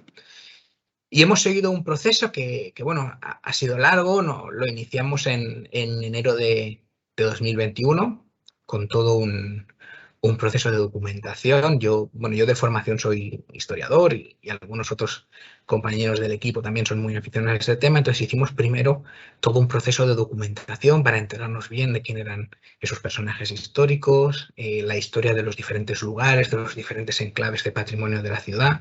Recopilamos muchas fotos, muchos textos, lo leímos todo, vimos un poco la línea que separa, ¿no? realidad de ficción, lo que podíamos aprovechar, lo que era interesante para el juego, etcétera. Después de ese primer proceso y de decidir un poco por dónde iba a ir el caso, ¿no? por dónde iba a ir la narrativa y el argumento del juego, pues empezamos las puras tareas de diseño, que como os he comentado antes, pues en un contexto de pandemia nos tocó hacerlo todo pues por videoconferencia, etcétera, ¿no? Todo en la distancia, utilizando pues muchas herramientas digitales para poder organizarnos. Se diseñó lo que es la narrativa, se escribió el guión, las diferentes mecánicas que iba a contener el juego y empezamos ya a trabajar con un artista en lo que sería el arte conceptual, ¿no? El tono y el estilo del videojuego, que pues, la parte estética iba a ser muy importante, ¿no? Que fuera impactante y que encajara con el tono que queríamos darle. A partir de ahí, pues el proyecto sufrió un pequeño parón porque por unas cuestiones administrativas del proyecto, pues hubo unos meses que tuvimos que dejar de trabajar, que no pudimos avanzar, pero bueno, la cosa se retomó en septiembre del año 21, cuando con todo el diseño ya terminado, empezaron lo que son las labores de programación, ¿no? Las labores técnicas de crear el juego, ¿no? Donde sobre todo llevaron el liderazgo pues desde la empresa Cubus con nuestra ayuda y con nuestro apoyo. Esto lo tuvimos listo para principios de este año y en febrero pudimos llevar a cabo un proceso de testing sobre el terreno en la propia ciudad de Vilanova, con algunas personas que se ofrecieron voluntarios a probarlo, que nos dieron su feedback, y entonces pudimos detectar que todo funcionara bien, si había algún error, ¿no? de ritmo, algún error técnico, algo que corregir. Y así lo hicimos y bueno, pues este mes de abril hemos comenzado ya la fase final, que son las tareas de corrección final de los textos y de traducción. Porque es una aplicación que va a estar en 3 idiomas, va a estar en castellano, va a estar en catalán y va a estar en inglés. ¿Vale? Entonces ahora mismo estamos en ese proceso de acabar de traducirlo a los otros idiomas para poder lanzarlo.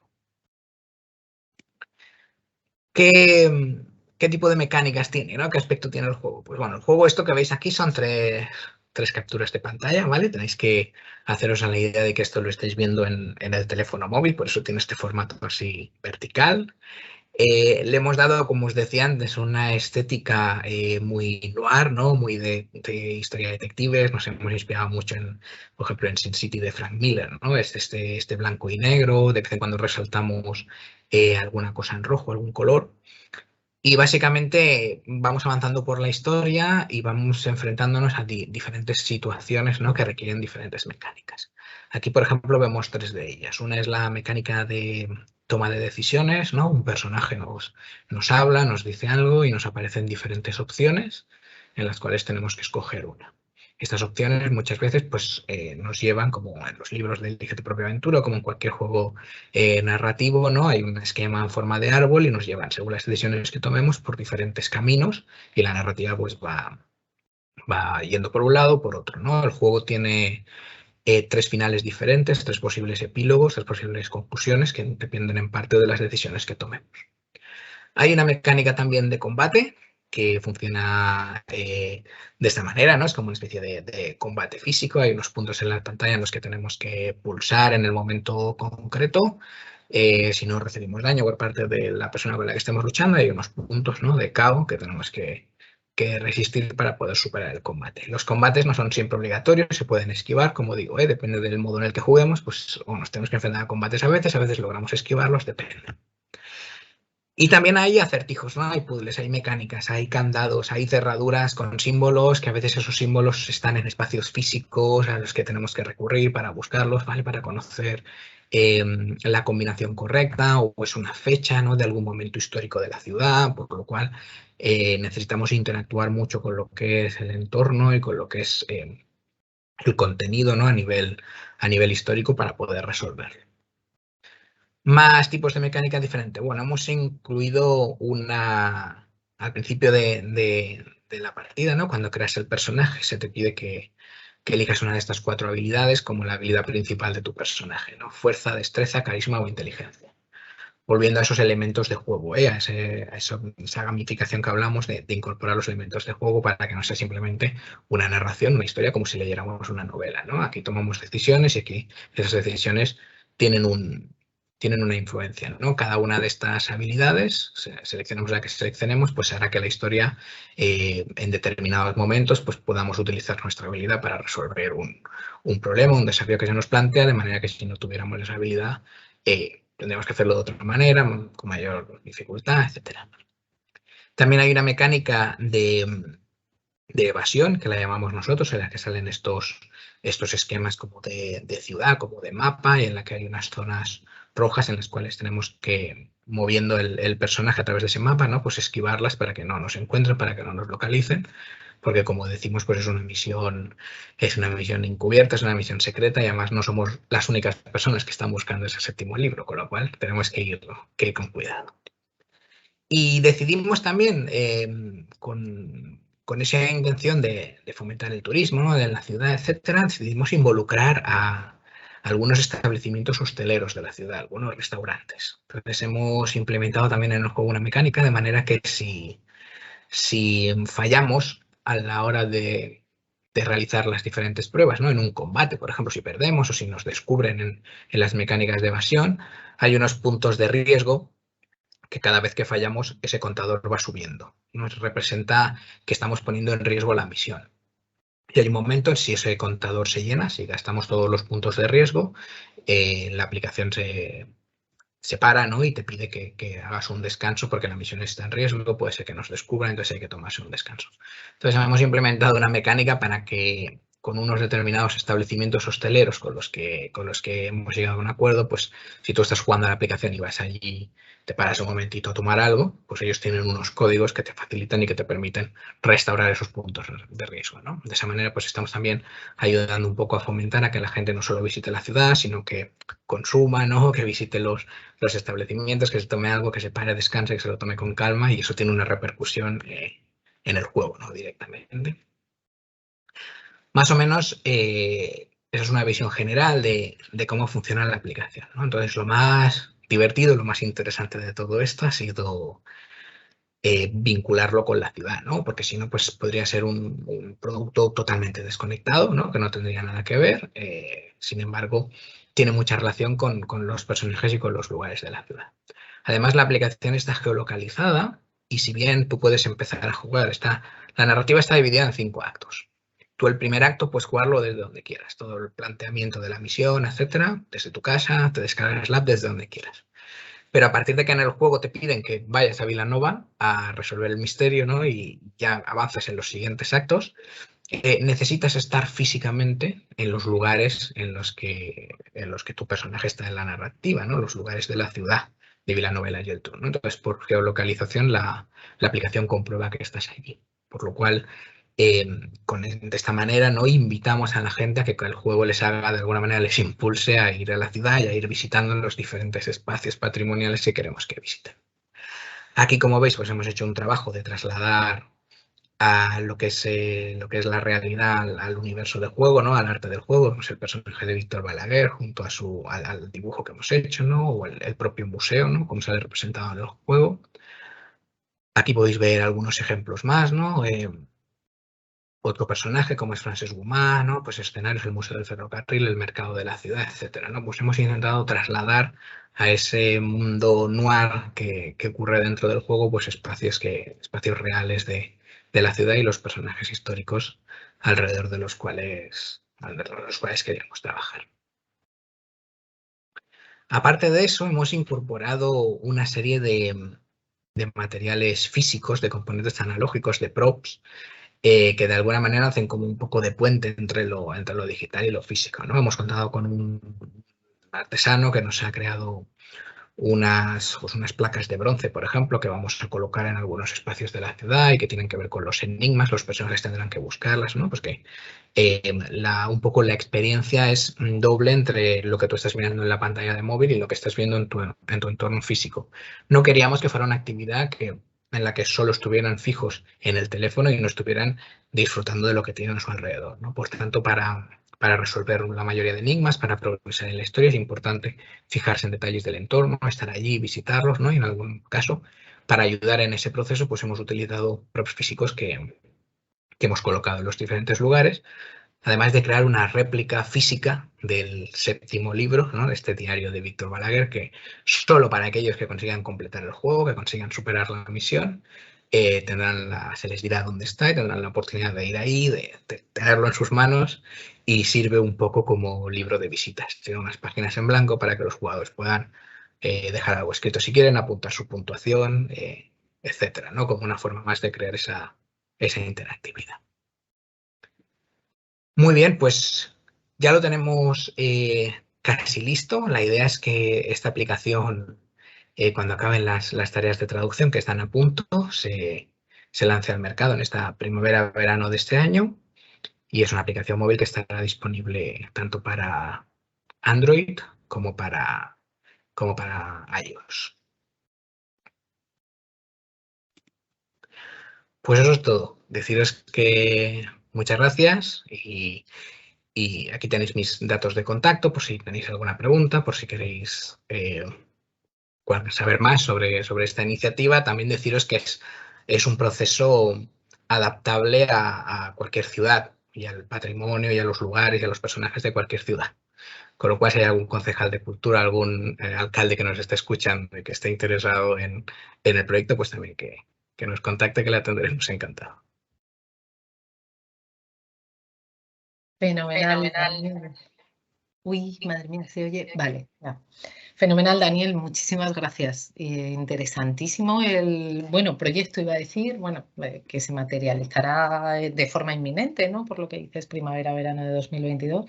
Fenómeno, ya nos contarás para que podamos hacer turismo, pues con la aplicación de forma, pues completamente diferente.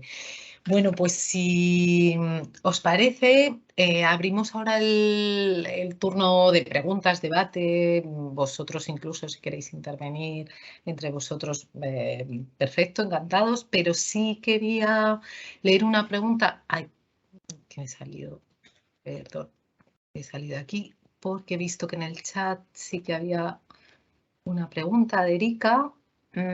Vale.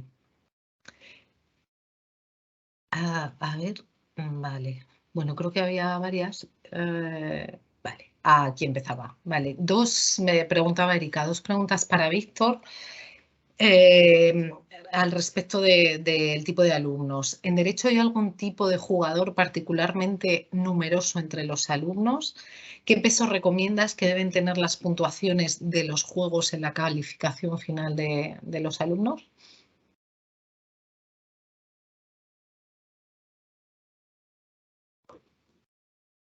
El audio. Disculpad, ahora. Ahora.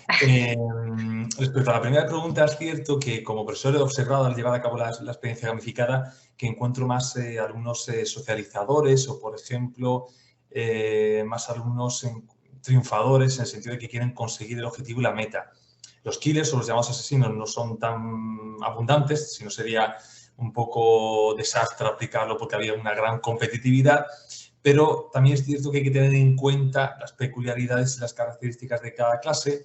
Nos podemos encontrar con alumnos de primero, alumnos de cuarto y también el número puede variar bastante. Pero lo cierto es que suelen abundar, por lo que yo he visto como docente, más socializadores y triunfadores que exploradores. Los exploradores suelen ser mucho más concretos, al igual que los killers. En cuanto a la segunda cuestión, agradezco que me formule la pregunta, porque la gamificación no es solamente una metodología docente para enseñar, sino que también es una dinámica que se puede emplear para evaluar competencias. Y es un método de evaluación.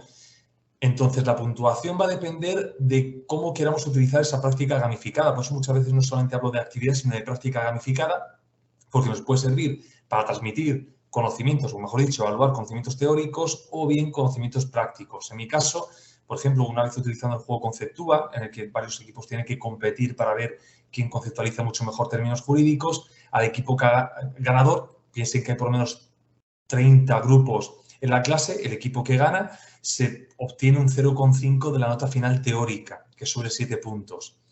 Si hago, por ejemplo, una actividad gamificada, piensen que a lo mejor en una asignatura como obligaciones y contratos puedo impartir 10 clases prácticas. Si hago, por ejemplo, 2 prácticas gamificadas, pues cada una de ellas puede equivaler a un 0,3 sobre 3 puntos. De modo que tenemos un abanico muy abierto para poder permitir que esas actividades o dinámicas sean perfectamente evaluables, que se puedan trasladar a la calificación del alumno sin ningún tipo de problema. Vale, fenomenal. Muchísimas gracias, Víctor. Erika. Vale, ponía Leandro también otra más para Víctor. En el uso de técnicas gamificadas, ¿es más importante la actitud del profesor que la del alumno? De forma general, indica, por supuesto. Pues, bajo mi experiencia, creo que es más importante la labor del docente.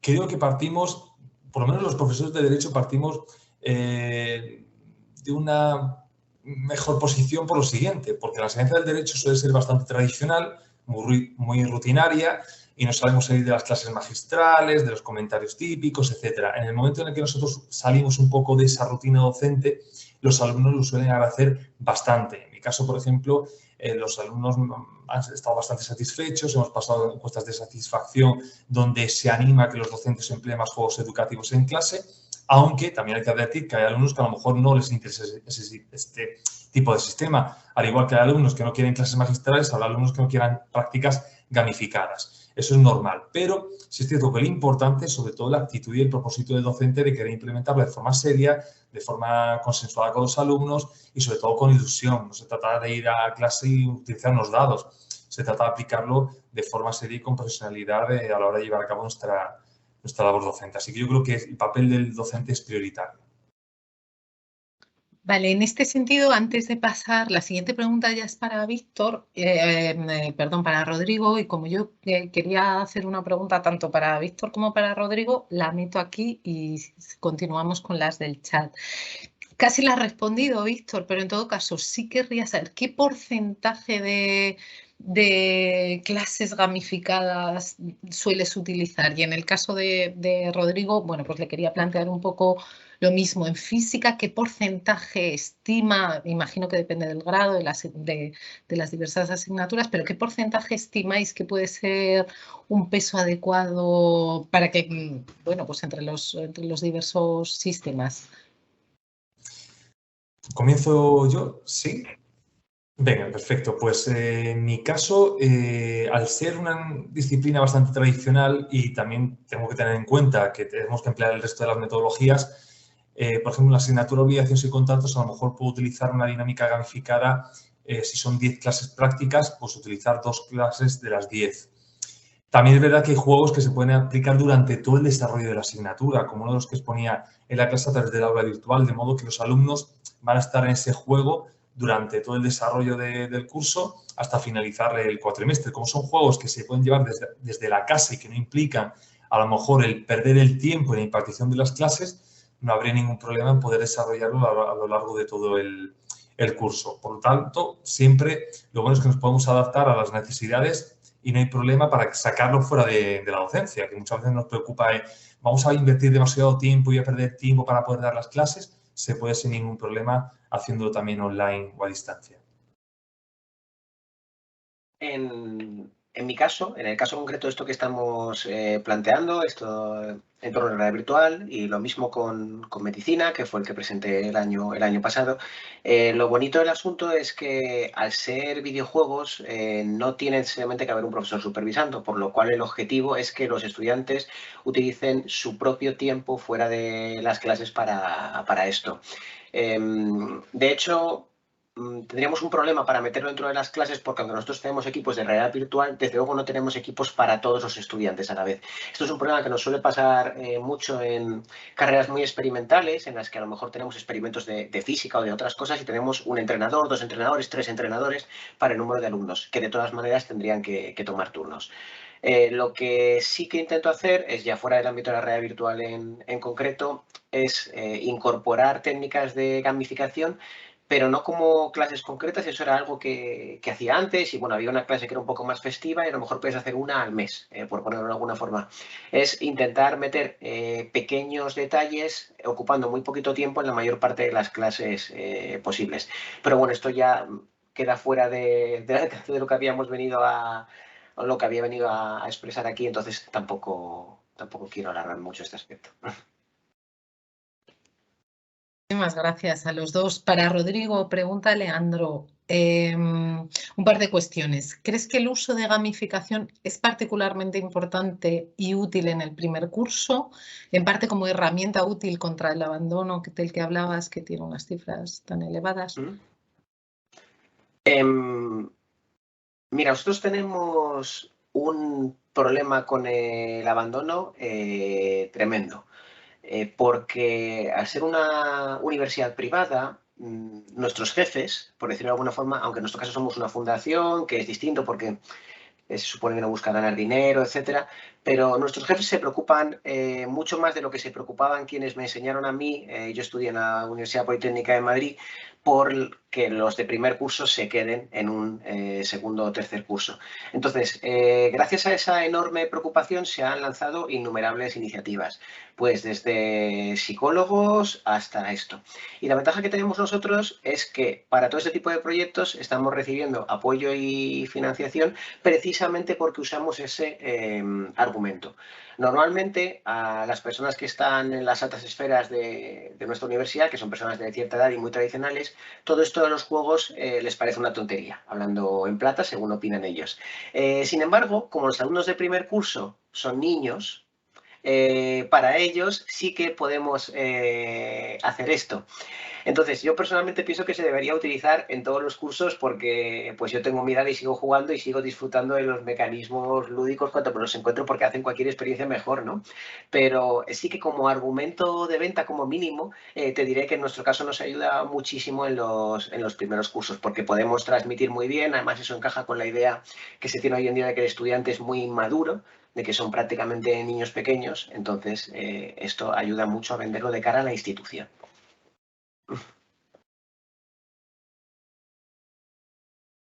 Me temo que tienes el micrófono apagado. Sigues con el micrófono cerrado. Ay, perdón. Ahora sí. Ahora sí. Otra pregunta dice Leandro capciosa. ¿Crees que es igual de útil y posible el uso de la realidad virtual en disciplinas sociales y jurídicas que en campos como la física o la medicina que nos mostraste el año pasado? Mira, aquí lo importante es que lo que vayas a hacer se beneficie de que la persona lo experimente con sus propios sentidos y su propio cuerpo. Por ejemplo, nosotros hemos optado por la física y no por las matemáticas, donde tenemos un problema igual de grave, o sea, no solamente con las físicas, las matemáticas es terrible también, porque la matemática no se puede experimentar con el cuerpo, sin embargo, la física sí. Hay muchos experimentos que se pueden hacer. Tú puedes jugar con objetos y eso obedece a unas propiedades físicas, usar instrumentos de medida, etc. Las matemáticas no son así.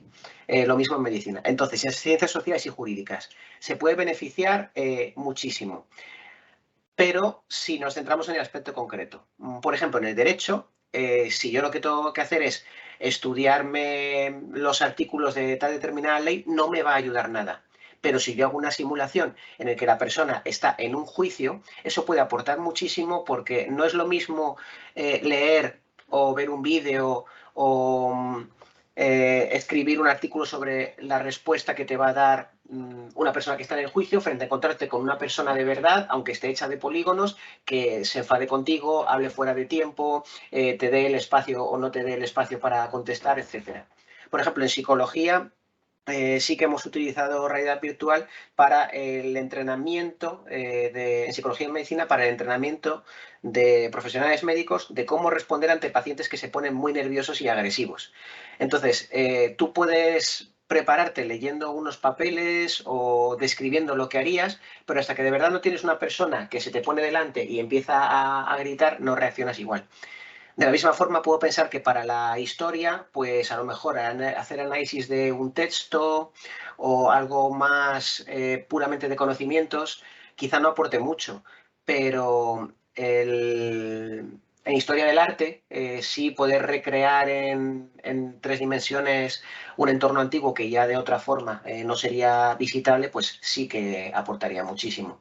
Y esto desde el punto de vista docente. Si ya vamos a lo divulgativo, como decía Daniel, pues ahí ya aporta el hecho de que consigues que la persona que no está muy metida en esos temas los encuentre mucho más interesantes que de otra forma. No es lo mismo que yo vea una ruina romana que vea una reconstrucción de esa ruina en romana sobre cómo era. Aunque a mí como arqueólogo a lo mejor no me aporte mucho, o quizás sí, porque ayuda a visualizar ciertas estructuras, a la persona que siente curiosidad en esos temas le interesa mucho más.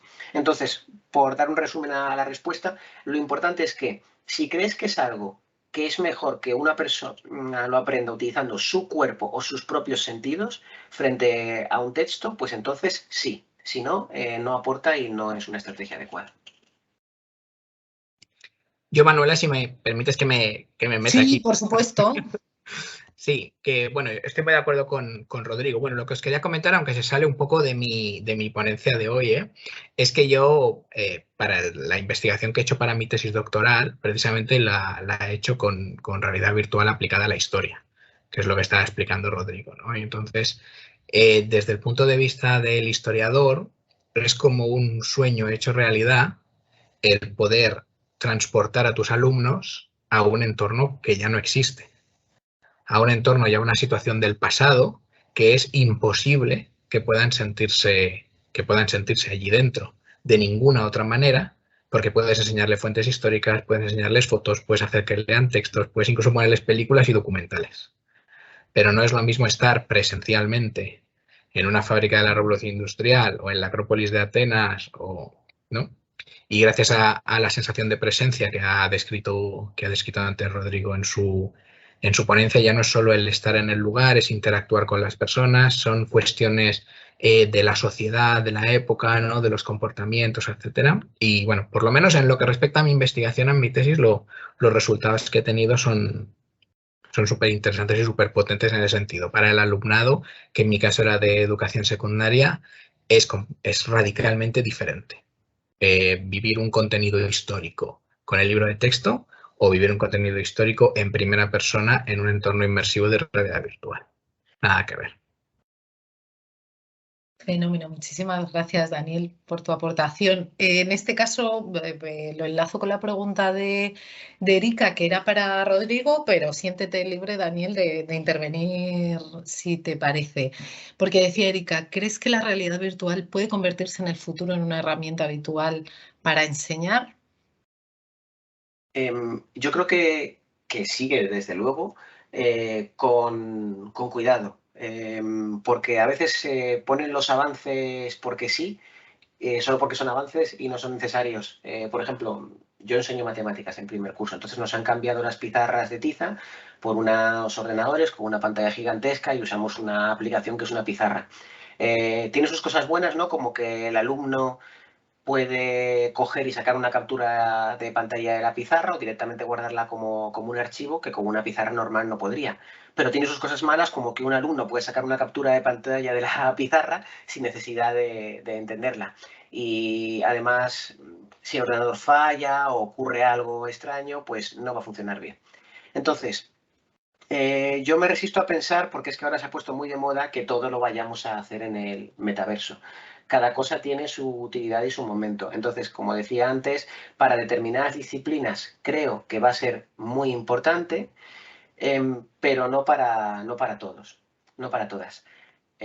Sin embargo, hay una cosa que sí que le veo muchísimo interés y que tiene relación con la realidad virtual, pero ya no estamos hablando de experiencias de realidad virtual concretas, sino el hecho de poder atender a clases y lecciones a través de telepresencia. Esto no es tan importante en una clase magistral, aunque bueno, siempre es más interesante que ver un vídeo, sino que podemos imaginar una clase práctica de ingeniería o bueno, si nos ponemos en la historia de arqueología, en la cual yo lo que hago es verme transportado a donde el profesor que está dando la clase, y es ahora mismo estoy aquí en Madrid, pero imaginaos que puedo estar en un yacimiento en Oriente Próximo, o ahora mismo estoy aquí, o imaginaos que puedo estar en una fábrica de Airbus, por poner un ejemplo más cercano a lo que yo imparto, viendo cómo se monta un avión. Ahora mismo eso no está muy explorado porque son tecnologías más complicadas que la simple creación de aplicaciones de realidad virtual, pero yo es donde veo que va a ser algo muy importante en el futuro. La teledocencia, pero no de ver vídeos, sino de que el alumno se vea transportado a un entorno, en este caso real y no inventado, que de otra forma no podría estar, y ver a un maestro de lo suyo, a un experto, haciendo la tarea que debe aprender, en mi opinión. Otras personas tienen opiniones distintas.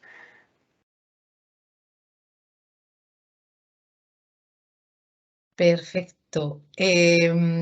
Para Daniel, muchísimas gracias, Rodrigo, por tu respuesta. Para Daniel, un par de preguntas de Leandro. ¿Cómo es el proceso de colaborar con la empresa privada para este tipo de proyectos? ¿Es más fácil que con las entidades públicas? Bueno, con las empresas privadas es fácil todo cuando hay financiación.